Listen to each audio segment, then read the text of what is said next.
Bonsoir à toutes et à tous, il est 20h en Guinée. Bienvenue dans cette édition d'information dont voici les titres.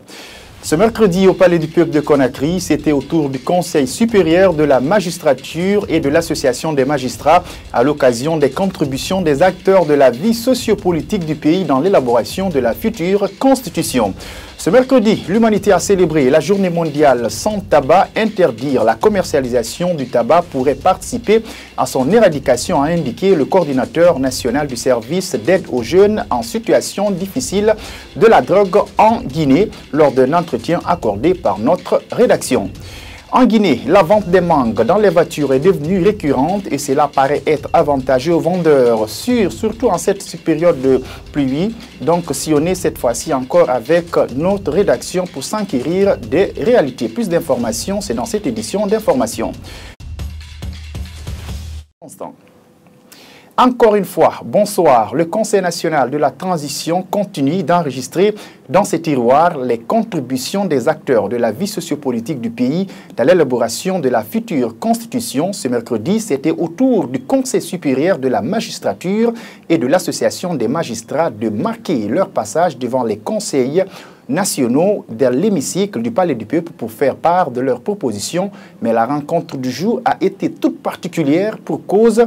Le secrétaire général de l'Association des magistrats s'est vigoureusement attaqué au garde des Sceaux, ministre de la Justice, Ansou Baïlo Baldé, pour le compte-rendu. À l'entame de leurs propos, les représentants des deux organes judiciaires ont fait l'état des lieux de la justice guinéenne. Du manque d'infrastructures judiciaires au respect des droits humains à la garantie de la liberté d'expression jusqu'à l'indépendance de la justice, ces magistrats ont sollicité une attention des conseillers nationaux de la transition. Mettre en place une couverture maladie obligatoire pour tous les magistrats, leurs épouses et leurs enfants. Prévoir enfin une formation militaire pour tous les magistrats ainsi que le droit de port d'armes. Poursuivant sa communication, Abdoulaye Israël Pogomou s'est vigoureusement attaqué au garde des Sceaux, ministre de la Justice et des Droits de l'Homme. L'AMG recommande au CNT d'avoir un regard particulier sur la loi organique portant statut des magistrats, dont les dispositions relatives à la mise en mouvement de l'action disciplinaire sont régulièrement et sciemment violées par l'actuel garde des Sceaux. L'AMG dénonce l'attitude du garde des Sceaux qui est en train de mener sa propre transition dans cette transition avec pour corollaire la théâtralisation, la désacralisation, la banalisation et l'infantilisation de la justice à travers des actes qui sont contraires à l'esprit du discours de prise du pouvoir par le CNRD. Cette communication a été directement désapprouvée par le président du Conseil national de la transition. Dansa Kourouma a même présenté des excuses à ceux qui se sont sentis offensés dans les propos du magistrat. S'il y a des propos, c'est un débat transmis en direct, qui sont allés à l'encontre de ce principe, et les personnes qui ont été touchées, nous nous excusons. Ce n'est pas du tout la volonté de cette plénière pour s'attaquer à des membres du gouvernement. De tout compte fait, ce qui est important, le message est passé et nous désapprouvons le ton et les propos. Au sortir de la plénière, le président du Conseil national de la transition a tenté de convaincre son invité face à face sur les propos qu'il a tenus à l'encontre du ministre de la Justice, mais celui-ci dit assumer son discours. Je ne fais pas de spectacle. J'assume le contenu de mon message. J'assume. S'il vous plaît. J'assume ce que j'ai. C'est pourquoi ce pays sombre dans les ténèbres. Nous sommes dans une transition. Chacun doit dire ce qu'il pense. S'il vous plaît. Éducation à présent, les autorités de l'éducation nationale sont à quelques jours des examens nationaux, procèdent à l'installation des caméras de surveillance dans les centres d'examen dans la ville de Conakry. Cette initiative vise à lutter efficacement contre les cas de fraude lors des examens nationaux. Dans certains centres d'examen, les installations sont déjà visibles et tandis que dans d'autres centres, ce n'est toujours pas fait. Reportage avec Néné Oumou et en et Abdoulaye Keita ont sillonné quelques centres suivis. L'initiative du ministre de l'Enseignement préuniversitaire et de l'alphabétisation sur l'installation des caméras de surveillance dans les centres d'examen nationaux est en train d'être concrétisée. Sur ces images, les câbles sont déjà visibles. Sur la question de savoir est-ce que cette idée de Guillaume Hawing va aboutir, le proviseur du lycée Ahmed Sékou Touré affirme qu'elle portera fruit. Ils ont fait les premiers essayages. Ce que j'ai vu, c'était vraiment impeccable. En tout cas, c'est une très bonne chose. J'ai vu des premières images. Ça, c'était satisfaisant. À la direction communale de l'éducation de Matoto, les préparatifs techniques des examens sont en cours. Partout dans les couloirs de cet édifice public, on entend parler des caméras de surveillance qui sont en installation dans les centres d'examen. Le chef service d'examen de la commune de Matoto se dit confiant de cette initiative. Nous, à Matoto, on ne peut pas dire qu'on est à 100%, mais nous pouvons dire ça à haute voix, que nous sommes à 98%, n'est-ce pas, de la préparation. Pour ces élèves, cette mesure va permettre aux candidats d'être plus sérieux et de se concentrer sur les révisions afin d'être prêts à affronter les épreuves lors des examens. Si certains sont inquiets, d'autres élèves ne sont nullement effrayés par cette mesure. C'est une manière de se faire plaire aux autorités de la place. Au lieu, n'est-ce pas, de gaspiller alors ces sommes d'argent dans ces choses qui ne vont même pas aboutir, il serait mieux d'investir alors dans la modernisation des centres de classe. Ça ne nous intimide pas trop. Nous allons essayer de faire de notre mieux. Donc avec des fraudes, depuis l'année passée, nous n'avons pas assez peur de ça.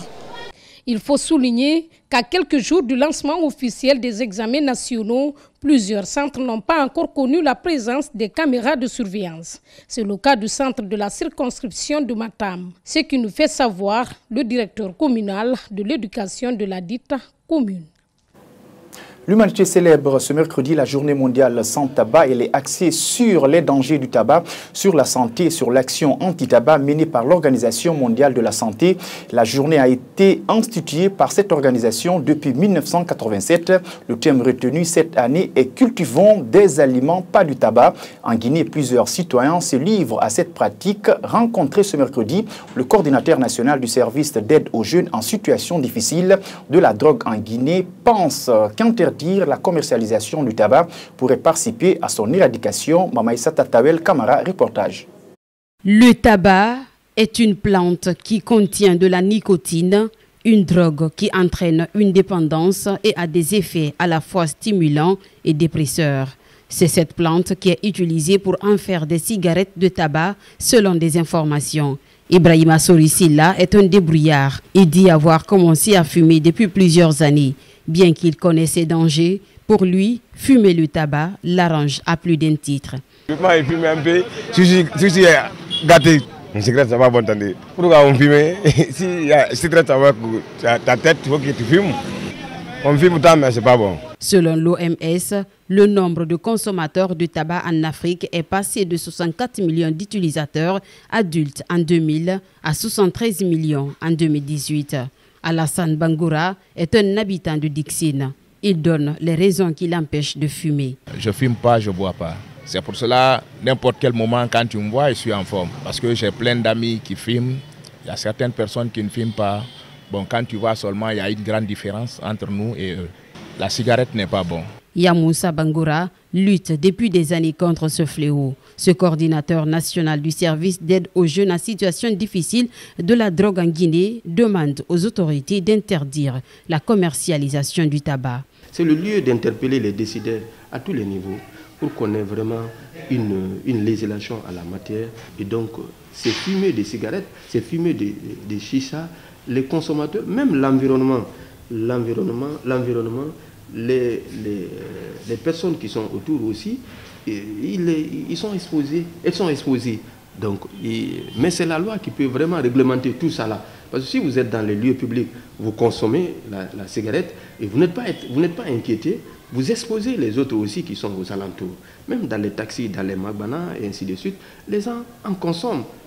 Et donc, il faut interdire Parce qu'il n'y a aucune loi, aucune législation à la matière les interdisant. Pour des spécialistes, le tabac diminue les performances sportives, mais surtout, fumer avant, pendant ou après un exercice physique intense est traumatisant pour le corps. L'effort augmente la fréquence respiratoire et dilate les bronches. L'OMS a institué la Journée mondiale du tabac pour mettre la lumière sur les dangers liés à la consommation du tabac et à l'exposition à la fumée du tabac. Le délai pour se procurer du permis de conduire biométrique arrive bientôt à sa fin.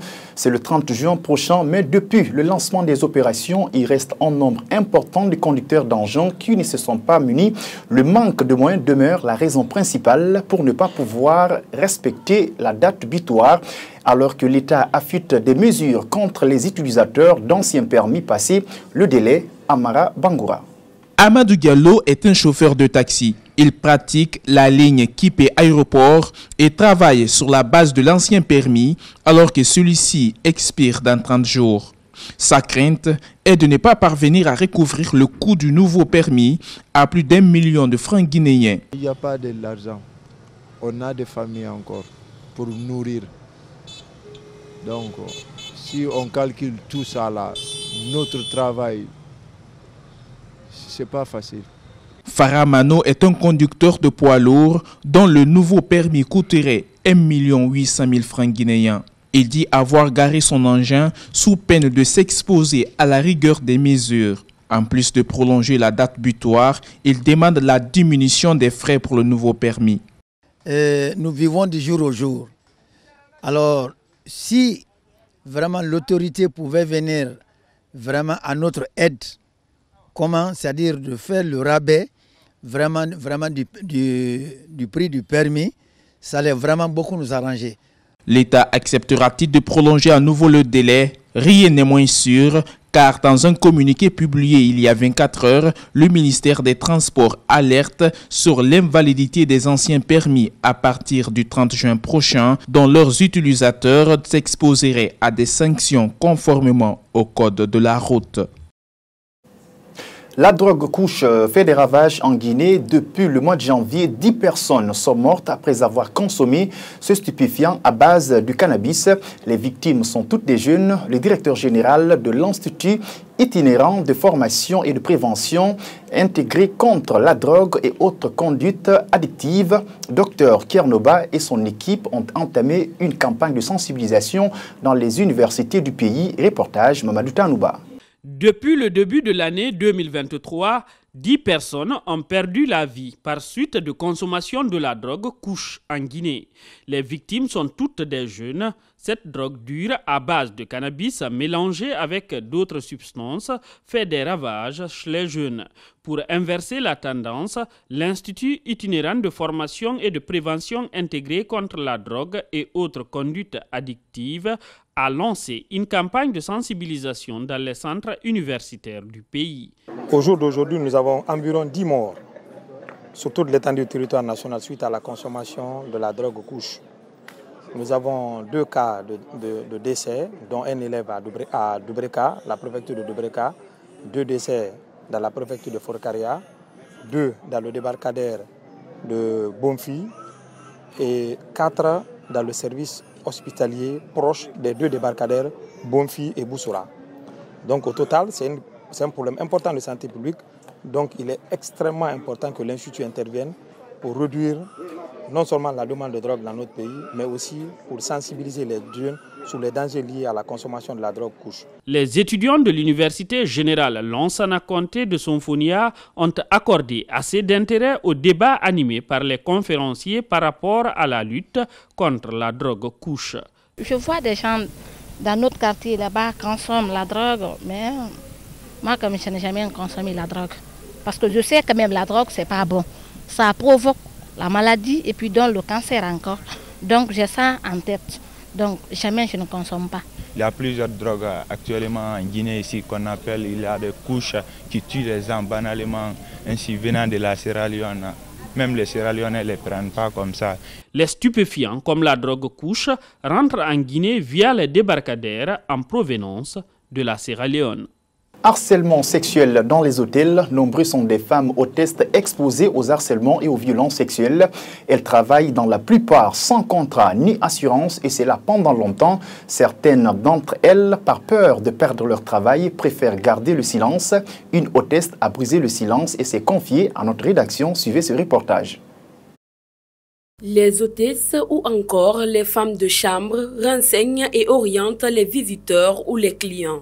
Elles sont souvent victimes d'harcèlement ou de violences sexuelles. Les femmes hôtesses et les femmes de chambre sont confrontées à de multiples défis dans le cadre de leur travail. Certes, plusieurs d'entre elles ont un sort relatif à leur acceptation ou à leur refus de collaborer à la tentation des harceleurs. Cette femme, par exemple, a été victime de harcèlement sexuel.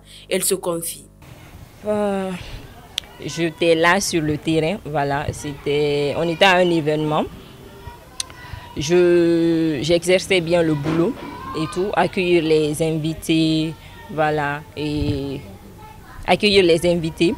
Et soudainement, il y a un invité qui a envoyé l'un de ses, de ses subordonnés, qui est venu demander mon contact, voilà. Après, j'ai fait comme si je n'avais pas compris parce que ce n'est pas permis au fait. Quand vous êtes sur le terrain, le boulot que vous devrez exercer, les règles disent que ce n'est pas permis de sortir avec les clients. Dit, est-ce que on peut fixer un rendez-vous? Tu vas venir me voir dans tel hôtel et tout. On était là, maintenant je vois qu'il commence à faire des attouchements bizarres et tout. Selon Asma Ouba, être hôtesse ou femme de chambre ne signifie pas être prostituée, comme le pensent certaines personnes. Il suffit d'avoir ses principes et de savoir ce qu'on cherche. Elle revient sur la nécessité de dénoncer les harcèlements sexuels. Ce métier, c'est un métier de valeur qui a aussi des conséquences. Parce qu'il faut savoir se connaître. Il faut aimer aussi son métier. Il faut privilégier l'amour du métier et non privilégier la faiblesse des hommes. C'est chez nous, peut-être, même maintenant, ça a changé. Avant, si on disait qu'une personne travaille à l'hôtel, surtout si c'est une femme, on la considère directement comme si c'est une prostituée. Et là, c'est très dommage. Il faut souligner que les victimes de harcèlement sexuel ne sont pas seulement des femmes. Des hommes sont aussi exposés au phénomène. C'est pourquoi le harcèlement sexuel est une affaire de tous. C'était le reportage de Aïssata Kourma. La vente des mangues dans les voitures est devenue de nos jours une tendance pour de nombreux vendeurs. Il suffit de faire un tour dans les différents marchés du pays pour toucher du doigt les réalités. Pourtant, la vente de ces fruits en saison pluvieuse n'est pas sans conséquence. Notre reporter Zenab Kamara est allé au marché de Matoto et de Koloma à la rencontre des vendeurs. Suivez. C'est la saison des mangues au grand marché de Matoto et de Koloma. Ici, ils sont nombreux ces vendeurs de mangues qui viennent des différentes régions du pays pour vendre ce fruit saisonnier. De nos jours, la vente des mangues dans les voitures est devenue une priorité pour ces femmes vendeuses car, dit-elle, cette pratique est le meilleur moyen d'éviter de ramasser les maladies par terre, surtout en cette saison pluvieuse. C'est dans cette voiture que nous vendons nos mangues. Lorsque nous les exposons par terre, c'est dangereux pour la santé humaine. Cette façon de vendre est la meilleure. Elle protège les gens contre la pluie. Les clients viennent acheter ici avec nous petit à petit. Le manque de conserverie dans le pays est l'une des préoccupations de ces femmes vendeuses, puisque quand les mangues sont longtemps gardées dans les véhicules exposés à la chaleur, elles pourrissent, ce qui n'est pas sans conséquence sur leur activité avec cette rareté de la clientèle. Actuellement, le marché est très dur. Toutefois, nous parvenons à tirer notre épingle du jeu. La clientèle vient petit à petit à Koloma.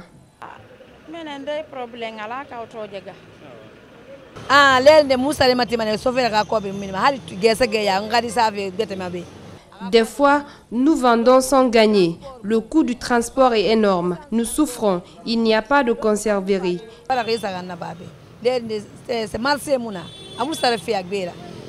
Ce conducteur de taxi est stationné ici depuis 3 jours.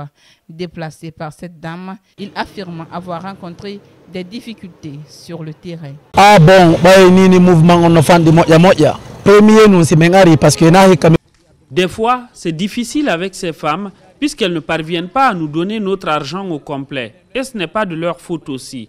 On n'a pas de conserverie. La population ne peut pas manger toutes ces mangues. Donc le reste pourrit avec nous. Avec plus de 100 000 tonnes de mangue produites par année, la Guinée est reconnue comme l'un des plus grands producteurs de mangue d'Afrique de l'Ouest.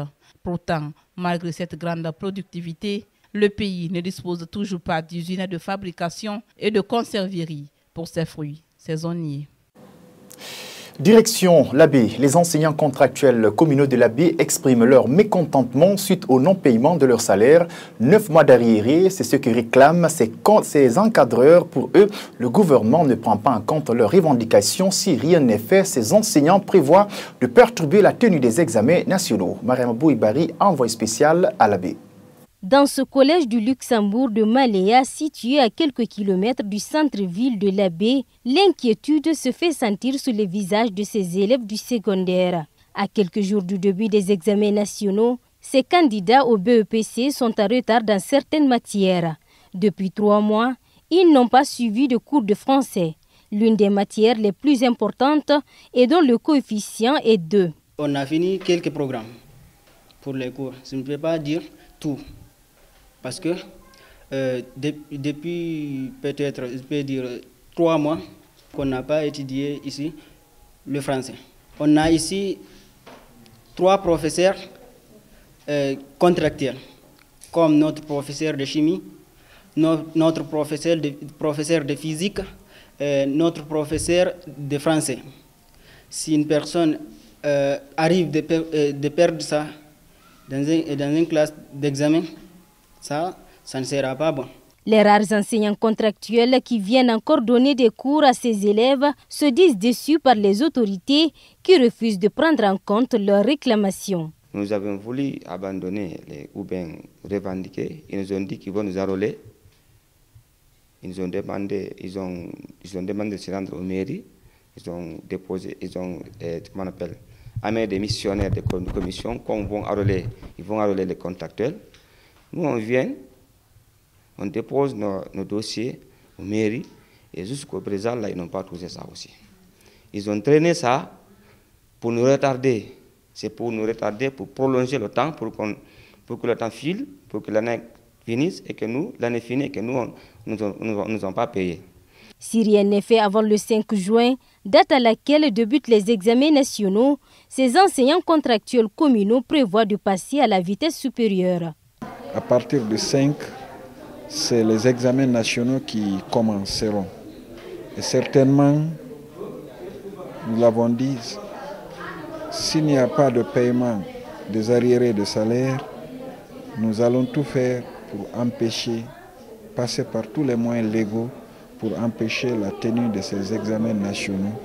Pas parce qu'on est contre les élèves, mais plutôt parce que notre situation, l'État ne veut pas faire face à notre situation. Interrogé sur la situation de ces enseignants contractuels communaux, le directeur de l'éducation préfectorale de l'Abbé invite les autorités à régulariser la situation de ces enseignants qui sont selon lui d'un grand apport dans la réussite scolaire des élèves. Nous sommes utilisateurs. Nous veillons, vu l'importance de ces jeunes-là dans nos activités pédagogiques, le soulagement que nous font en prenant en charge beaucoup de salles de classe, nous enseignons beaucoup d'enfants. Nous prions toutes les autorités à tous les niveaux de veiller à ce que la situation de ces contracteurs-là soit réglée pour ne pas impacter négativement sur ce que nous faisons.